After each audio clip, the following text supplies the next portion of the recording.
What's up, guys and girls? Chaos Theory here, just chilling live from my room, and I was doing some thinking today, and I was like, you know what? What is something I can share with you all that are starting to get in DJing, that's been in DJing for a while, and what are some few tips, or what are some of my stumbling blocks that I can move out of your way that was in my way? Well, here's two things for you.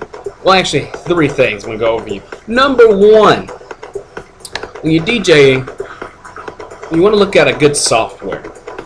Maybe Tractor, Virtual DJ, Mix, just different programs. Just like music producing, find the program that is perfect for you. You want to find the same program for mixing, perfect for you. Now you can forget about all the mixing and the programs for DJing. You just get 2 CD decks, mixer, boom, you're ready to go. But here's the thing, this is why I like mixing with a program and decks instead of CD decks, is, let's say I have a good club mix CD from T-Studio. I own like 2 tracks out of the 15. You see where I'm going so far? I have to pay let me say about $24. Just ballpark figure. $24, maybe 30 bucks just for 2 songs. That, to me, is just a waste of money. Why would you pay for something like that for just 2 songs? So you see how other avenues of DJing can get over expensive. I mean, you know, back in the day you had vinyl, now you have CDs, now you have mp3s. And I'm going to talk to you about mp3 tracks as well. This is very crucial. So you want to find a good program, you want to get comfortable with it. Me personally, spend 30 days with the program. 30 days is a long time, but let me ask you, would you rather spend 30 days with the program to make sure your game is fresh and on point, or you just want to buy a program, just throw everything together, throw your tracks, your music together, thinking how it's going to work, and you get there, you don't know how it works? I would think so. So spend at least 30 days on a program, give it a try it out. I mean, for me, it's like this. I give it the first 10 days to see how I like it. It's user-friendly. If it has me wondering how to do this and want me to do more, I'm back for another 10 days and another 10 days, and then I keep the program. By the 20th day for me, if it's not good, I'm deleting it. Like, for an example, I had Mix. My last mix you see up there on my YouTube page is the Chill Out Mix. I used Mix. I didn't like it. I couldn't differentiate. The sound waves just look like this one long spikely block. But now with Virtual DJ, it's more in depth, and I can actually pinpoint where it's going to drop and the bass comes in, where vocals in, where's the outro, and where's the intro. So that's something you should take into consideration too, where you can actually view the wavelength of a song. For example, if the song is going up and down like this, but suddenly just do this, 9 times out of 10 that is a break. Vocals, it's not a lot of loud noise. When it's like this, it's just drum, bass, vocals, everything you can think of is in that part. But when it starts lowering and getting slower, or you see it goes and it's a big squiggly, I said squiggly, big squiggly, squiggly. It's a kick. So that's what I wanted to talk to you about is check out programs. And that's not really the biggest thing on here, is check out programs. You know that yourself. But the thing I want to talk to you about is the most is your tracks. Let's use T-Studio again. Let's say you have a T-Studio track and you have another trance track. I just can't think about one right now. You have another trance track, right?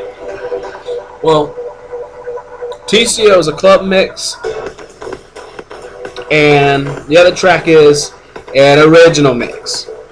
Is there a difference? Yes. Usually a club mix is going to be a lot louder and a lot more, it's going to be EQ'd better than just the regular mix. There's going to be a lot of more different sound effects, different wavelengths added to a club mix. While the original mix is something the artist put together, and it's just like a smooth, mellow song. But so here's where a lot of people get tripped up. and I've seen this a lot here in the Carolinas with a bunch of different DJs around, is that they'll have a high quality song and a low quality song, and they try to mix it together. Now, don't get me wrong, you can have the wavelengths perfect, right?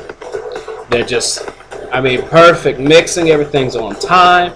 It's just flowing easy. It's just going. It's grooving. But it's like one track is like someone whispering, and the other track is like someone yelling. So this is where people get in trouble. People get in trouble is where they just turn the gain all the way up to make it equal. Oh, this one's really loud, so I'm gonna make this one's really loud. We're just turning up the volume on the track, which causes peaking, which causes this weird gurgling noise. If you know what I'm talking about, just it's horrible. So you don't want to do something like that. You don't want to throw your gain up all the way on this track to make it equal. What I usually do is this track is a lot louder than this one. Find a common level for your music. You want to find a common level. Now, another thing that I do to make sure everything sounds good, everything comes out fresh, on time, is I actually go through my tracks, all things like 890 tracks that I have stored here in my trusty rusty mp3 player, and I listen to them in the car. I might pick out 10 tracks that day. This sounds, this sounds good. This one sounds good. This one's kind of low, and I actually replace them with the high quality track, just because I have a phone call in the middle of a video. Anyway, I'll try to mix it. Mix it. Lost my thought.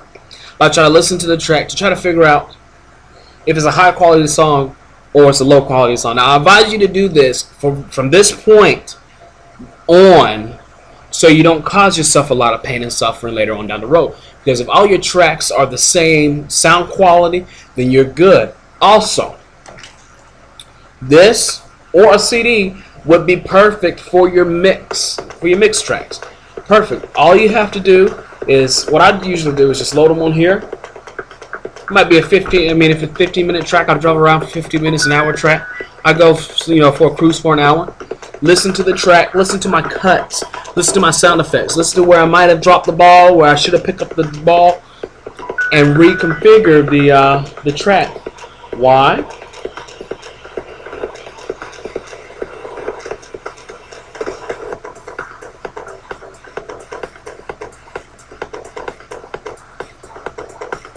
Why? Because you want to make sure your music is always fresh, on point, clean, crisp, to the best. Not just to beat the best, not to be the best, but you want the best music for yourself.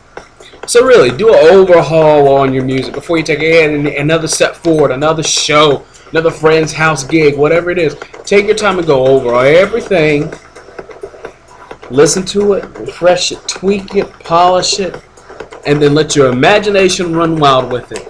So I just thought I should share that tip with you. I mean, it just hit me today, like this morning, for example. 3 o'clock Friday morning, working on another mix, and I saw this video on YouTube, and I was like, you know what? But download the song. Went in the car to check it out. It played good for the first 3 minutes, and then it faded out. I went into another song. It faded out and went to another song. So, oh my God, this ain't working. So I actually had to go and find the right song for it, or a good quality song. Where would I go for that? Easy, Beatport. You don't have to spend a lot of money on it. You don't have to buy a whole CD. You don't even have to download it like iTunes or whatever. Beatport, $1.49 for. I mean, I'm not sure what iTunes are like. I mean, but $1.49 for that? Heck yes. I mean, it's easy. It saves me a lot of time. It saves you a lot of time. And guess what? Quality track. I mean, this track I'm listening to in the background here, I just downloaded about probably like 20 minutes ago. Beatport. Downloaded 4 of them. It's easy. Put it on the MP3 player. Listen to it. And when you have good quality tracks coming through your CDs, coming through your MP3 player, you can say to yourself, oh, I can use this. I don't have to tweak this one as much. I can actually focus on actually doing a cool, neat mixing. You might want to drop in on each track or whatever instead of trying to tweak it. Oh, I need to turn this one here, a little here.